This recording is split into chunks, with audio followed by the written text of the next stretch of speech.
علماء تله د دې امت نه د معمولي خبره نه ده. یعنې تاریخ روالي تپوس دې وکړئ ځه د دې امت تاریخ روالي تپوس وکړئ د دې تاریخ نه چې د دې امت د علم د الله په توفیق سره چا حفاظت کړی دی چې جواب یې درکړي. تپوس وکړئ د دې تاریخ نه د دې امت د عقیدې چا حفاظت کړی دی. تپوس دې وکړئ.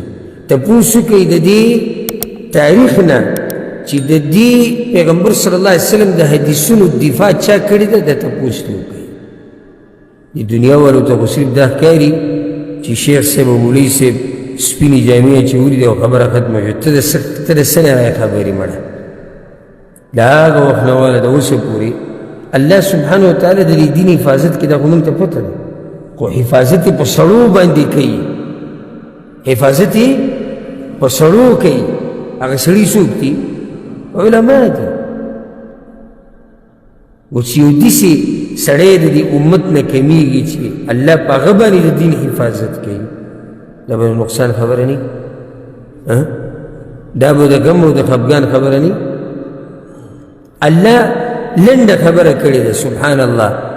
قل هل يستوي الذين يعلمون والذين لا يعلمون. اے پیغمبر ته پوښتنه کوي د خلکو چې آیا برابر دي هغه خلک چې پوهیږي او هغه چې نه پوهیږي؟ برابر دي؟ نه دي برابر. نو د علماو مرګ د یو لوی مصیبت دی. ښه موږ به څه کوو چې د علماو مرګ را باندې راشي؟ څه به کوو؟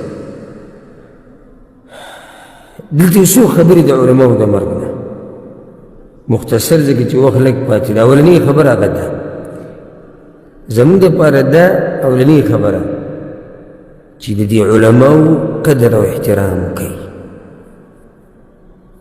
د علماو قدر او احترام وکړئ. او دا زموږ د اهل الحدیث او د اهل سنت والجماعت دا زموږ عقیده ده، دا موږ دین ګڼو. د علماو احترام دا موږ د الله عبادت ګڼو. د امامانو قدر کول دا موږ په دې سره ځان نږدې کوو. چاته؟ ځان پې نږدې کوو الله ته. او پیغمبر صلی الله علیه وسلم وایي هغه سړی زما په امت کې نه دی چې زموږ د علیم حق نه پېژني. دا حدیث امام احمد بن حنبل رحمه الله راوړی. نو دا کوم علما چې د سره دي د دوی قدر وکړي. او د دې انسانانو ډېر عجیبه طبیعت دی، یعنې چې یو سړی ورسره قدر یې نه وي، او چې کله لاړ شي بس بیا هر یو جاړي او چې وایي چې داسې نو دا کوم چې دي د دوی قدر وکړه.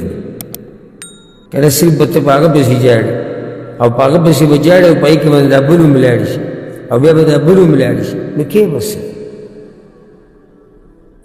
د دې علماو قدر او احترام وکړئ.